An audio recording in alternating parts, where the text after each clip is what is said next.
This is one of my most popular decorations in my Christmas decoration workshops. It's a spiral cone and it looks very elegant, hung from a tree, and you can make it any size you want and put any colour beads within the cage. So, or any dangle that you want from the end as well. So I'm using 1.6mm aluminium wire, but then again, if you're making something smaller, you use a smaller gauge. You don't have to use this thick, chunky gauge.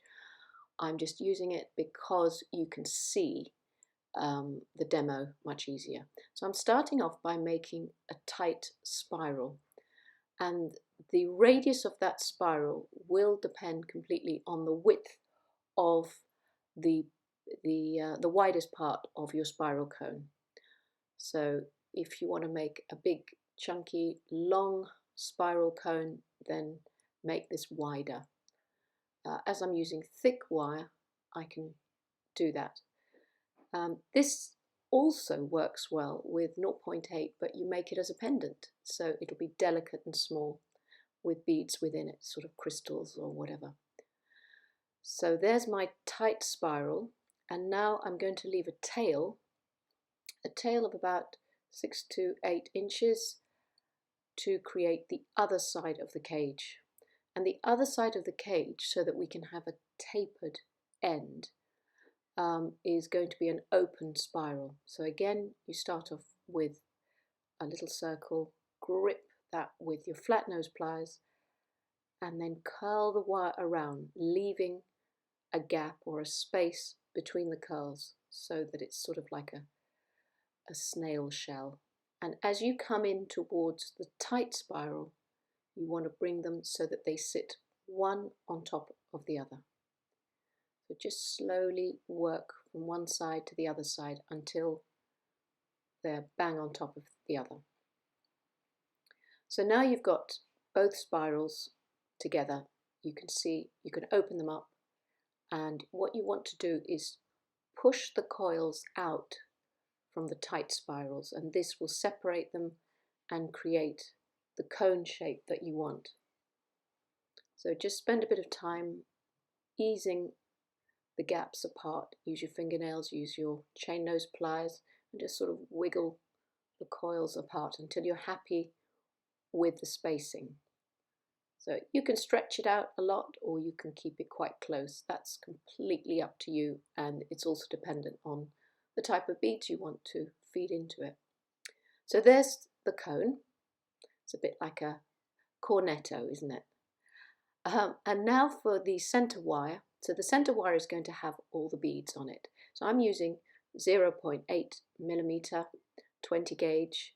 You can use any wire. I mean 20 gauge or 0.8 is the best really, because it'll feed and be able to thread the beads onto. So straighten that piece out and work hard on it a bit. And I always do that by holding one end of the wire, pulling and twisting with the other.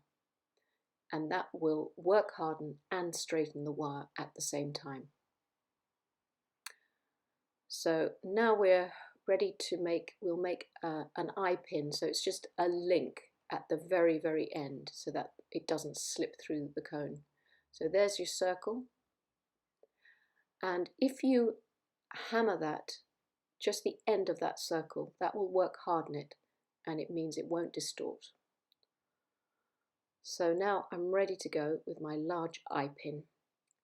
So collect a few beads, anything that you want. I'm going very monochrome or monochromatic, but of course you can use bright colours.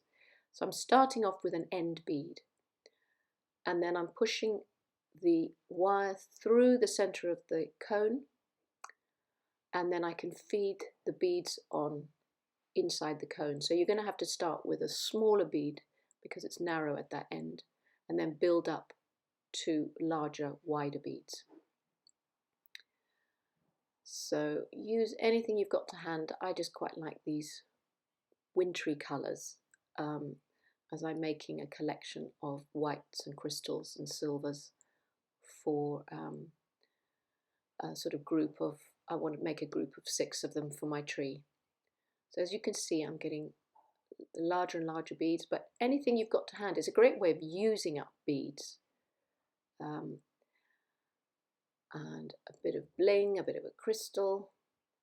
Now, if you don't have larger beads to hand, you can actually make or create your own beads out of fine wires. So this is 0.4 millimeter, but you can use 0.3, any fine wires. If you cut a really long thread of it, so it's, it's a good meter, and then just curl the ends so there's no spiky ends, and then scrunch it up as if you're throwing it away like a piece of paper, and bring all the wires together in a scrunched up way, in a scribbled scrunched up way, and then roll it in your hands. If you're making meatballs or something, you just roll it around the palms of your hand until it gets rounder and rounder. And what you'll find, it also work hardens it. So you can create these little wire balls, which are beads in essence, and they look great as well on your Christmas decorations because they add a little bit of sparkle. It's just something different. So never worry if you haven't actually got enough beads to hand. You can always make these scrunched up beads instead. So now put the last bead in. So I filled the whole of that gap, that cage, and then what you want to do is bring the wire back through and through the top hole of the open spiral. So just sort of get it in place and then post it through. And there you have it. And then you can close the lid of the cage. Just bring it back down, close it back down, and there you've got all your beads inside that cage or that cone. I'm going to put a top bead, a crystal at the top before I make my wrapped link that's going to take my ribbon. And also I should say that, you don't have to buy aluminium wire in silver. You can buy in colours. It's, in reds and greens. So if you made this cone and hung it the other way round in a green wire, it actually looks like a Christmas tree because the cone is that sort of simplified Christmas tree shape. So there I've got my wrapped link at the top. Now spend a bit of time separating any of those gaps if it's distorted a bit while you've been working on it. I'm just going to hammer the very, very tip of that rounded link just to work harden it and make sure it's nice and firm. And now all we need to do is suspend something from the base. We could put a crystal that would catch the light, or we can put a bead. You can make a shape with wire. I'm going to show you how I make these feathers because they also work very well. They're very effective. So they're just made out of little pieces of cut wire. So cut various lengths, not too long, because the wire will spread and lengthen, and just create links on the top of each of your straight little cut off ends. This is also a great way of using up sort of little cut off pieces that you've haven't been able to, you've cut off from other projects. So you don't have to throw them away, just keep them for these little feathers. So there's my sort of eye pins ready for hammering. So this is my whammer therapy. You get your planishing end, the steel end of the whammer, and you're going to stroke hammer it out towards the end of the wire, and that will spread and widen it. Now, if you want to spread it even more, you can actually pull the wire out to whichever side you want it to spread. So I'm pulling it out towards me, and you can see how the wire is being pulled and flattened towards me. So now if I turn it around and do the same on the opposite side, pull it towards me again, I'm going to get a nice little feathered end, which is what I want, a rounded and widened feathered end. So that's all you have to do, and it's a great way of getting rid of your frustration, or if you've had a bad day, just hammer it out. And as I say, It is my Whammer therapy.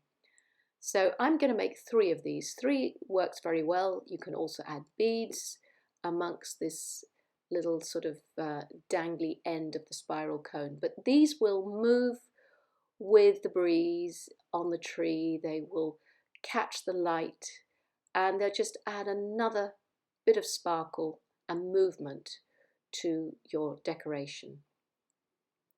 So there we have 3. And now all we need is some jump rings. I'm going to use 0.8. I've got a coil somewhere. Let me just get that coil, and there we are. And I'm going to cut through. I've got a whole tutorial on jump rings. You just create the coil and cut through one by one to get your links. So we'll need a few for this because we want the feathers to hang, you know, into a sort of line, a chain link line. So link onto one, add another jump ring, close that up. You probably need 3 jump rings between each feather so that they sort of dangle one under another, and they don't all clump together in a bunch. So I'm going to add one more, and always sort of bring the, you know, the jump ring, sort of wiggle it backwards and forwards to get to work hard on it as well before you actually physically close it. So keep adding, and then again another jump ring, close that up, and then we'll probably add one more to add the last one. You can add a few linked beads within this as well, some crystals to add some more sparkle, but this will be fine and will work really well. So we're nearly there now, and we're just about ready to link it on to the end tip of the spiral cone. There you have it. Close up that last link,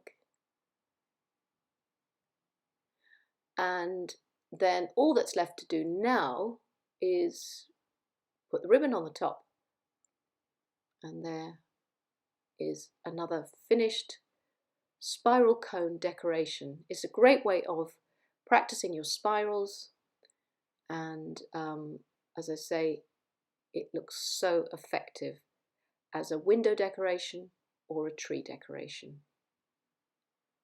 So have fun making your own. Thank you for watching.